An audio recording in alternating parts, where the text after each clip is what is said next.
തുടരും, ഭ്രമരം, ദൃശ്യം ഈ 3 സിനിമയിലെ മോഹൻലാൽ കഥാപാത്രങ്ങൾക്കും വിദ്യാഭ്യാസം തീരെയില്ല.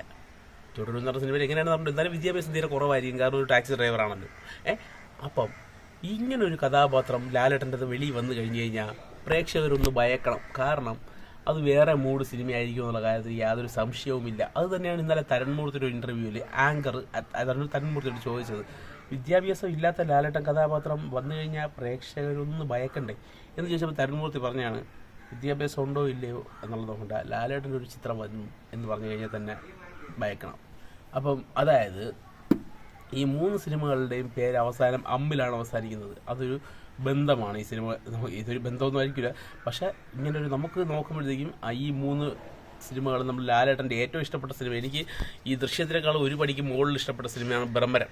പക്ഷേ ദൃശ്യം എന്ന് പറയുന്നത് ഒരു സസ്പെൻസ് ത്രില്ലർ ആയതുകൊണ്ട് അത് കൂടുതൽ ആൾക്കാർ ഏറ്റെടുത്തു. പക്ഷേ ഭ്രമരം എന്ന് പറഞ്ഞ സിനിമയിൽ ലാലേട്ടൻ്റെ പെർഫോമൻസിന് കൈയടി കൊടുത്തേ പറ്റുള്ളൂ. ആ ഒരു ചിത്രത്തിലെ പെർഫോമൻസ് വേറെ ഒരു നടനെ കൊണ്ടും മലയാളത്തിൽ അല്ലെങ്കിൽ തമിഴിൽ അല്ലെങ്കിൽ ഇന്ത്യൻ സിനിമാ ചരിത്രത്തിൽ തന്നെ ഒരു നടനും ഭ്രമരം എന്ന് പറയുന്ന സിനിമയിൽ ആ ഒരു രീതിയിൽ അഭിനയിച്ചെടുക്കാൻ പറ്റില്ല. കാരണം അതൊരു സൈക്കോളജിക്കൽ ത്രില്ലർ സിനിമയായിരുന്നു. എന്നാൽ തുടരും എന്ന് പറയുന്ന സിനിമയും ആ ഒരു ഗണത്തിൽ വരുന്ന സിനിമയാണോ എന്നുള്ള കാര്യം സംശയമുണ്ട്. പക്ഷേ ആ ഒരു ഗണം എന്ന് പറഞ്ഞു കഴിഞ്ഞാൽ അതിനകത്തുള്ള അത്ര ആ ഇമോഷൻ ആയിരിക്കില്ല ഇതിനകത്ത് വരുന്നത്. ഇതിനകത്തുള്ള ഇമോഷൻ ഫാമിലി മെമ്പറിനെ നഷ്ടപ്പെട്ടു എന്നുള്ളൊരു ഇമോഷൻ ആയിരിക്കില്ല, ചിലപ്പം കാറുമായിട്ട് ബന്ധപ്പെട്ട എന്തെങ്കിലും ആയിരിക്കും.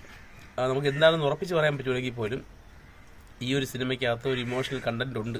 അത് ഏത് രീതിയിലായിരിക്കും അവർ അവതരിപ്പിച്ചിരിക്കുന്നതെന്ന് മാത്രമേ ഒരു സംശയമുള്ളൂ. അപ്പോൾ ഈ 3 സിനിമകൾ നമ്മൾ എടുത്ത് നോക്കുമ്പോഴത്തേക്കും ഇതിനകത്ത് 3 കഥാപാത്രങ്ങൾക്ക് മോഹൻലാൽ വിദ്യാഭ്യാസം ഇല്ല, പക്ഷേ നല്ലൊരു ത്രില്ലർ എലമെൻറ്റ്സ് കിട്ടിയ സിനിമ. ദൃശ്യത്തിനകത്താണെങ്കിൽ ഫാമിലി ത്രില്ലറാണ്, മറ്റേതിനകത്താണെങ്കിൽ ഫാമിലി ഡ്രാമ റിവെഞ്ച് ത്രില്ലറാണ്. അപ്പോൾ അതുപോലൊരു സിനിമ തന്നെ ആയിരിക്കും തുടരുമെന്നാണ് എൻ്റെ അഭിപ്രായം. കാരണം ഇതിൻ്റെ പോസ്റ്റേഴ്സും ബാക്കിയുള്ള കാര്യങ്ങളൊക്കെ വരുമ്പോഴത്തേക്കും അങ്ങനെയാണ് തോന്നുന്നത്. പക്ഷേ തരൺമൂർത്തി പറയുന്നത് ഒരു ഫാമിലി ഡ്രാമ മാത്രമാണെന്നാണ്. അപ്പോൾ ഇത് എങ്ങനത്തെ ഒരു സിനിമയാണെന്നുള്ള കാര്യത്തിൽ ഇപ്പോഴും ആളുകൾക്ക് ഒരു ചെറിയൊരു സംശയമുണ്ട്. കാരണം ഇവർ വിടുന്ന പോസ്റ്ററൊന്നും ഒരു ഫാമിലി ഡ്രാമയെ ഉദ്ദേശിച്ച് വിടുന്ന ഒരു പോസ്റ്ററായിട്ട് ഇപ്പം തോന്നുന്നില്ല. നേരത്തെയൊക്കെ അവർ ഫാമിലി ഡ്രാമ ഉദ്ദേശിച്ചായിരുന്നു അവർ പോസ്റ്ററൊക്കെ വിട്ടുകൊണ്ടിരുന്നത്. ആദ്യത്തെ ഒരു 4-5 പോസ്റ്റർ അങ്ങനെയായിരുന്നു. പിന്നെ വരുന്ന പോസ്റ്ററുകളിലും ഇന്നലെ ബുക്കിംഗ് സ്റ്റാർട്ട് ചെയ്തെന്ന് പറഞ്ഞ് വരുന്ന ഒരു ചെറിയ വീഡിയോയിലൊക്കെ സംതിങ് ഫിഷി എന്തോ പണി വച്ചിട്ടുണ്ട് തരൺമൂർത്തി എന്നുള്ള കാര്യത്തിൽ ഒരു സംശയമുണ്ട്. അപ്പോൾ അങ്ങനെ തന്നെ പോകട്ടെ.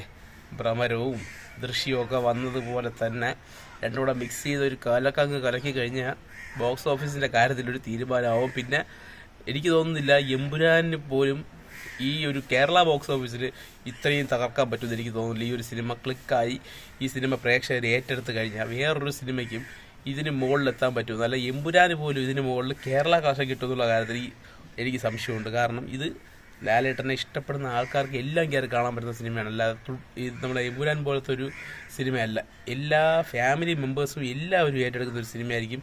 6 തൊട്ട് 60 വരെ ഏറ്റെടുക്കാൻ പോകുന്ന ഒരു സിനിമയായിരിക്കും തുടരുമെന്നുള്ള കാര്യത്തിൽ യാതൊരു സംശയവുമില്ല. അപ്പം നമുക്ക് കാത്തിരിക്കാൻ. നാളെ 10 മണിക്ക് സിനിമ കാണുന്നു, റിവ്യൂവുമായി വരുന്നു. ഓക്കെ, നന്ദി, നമസ്കാരം.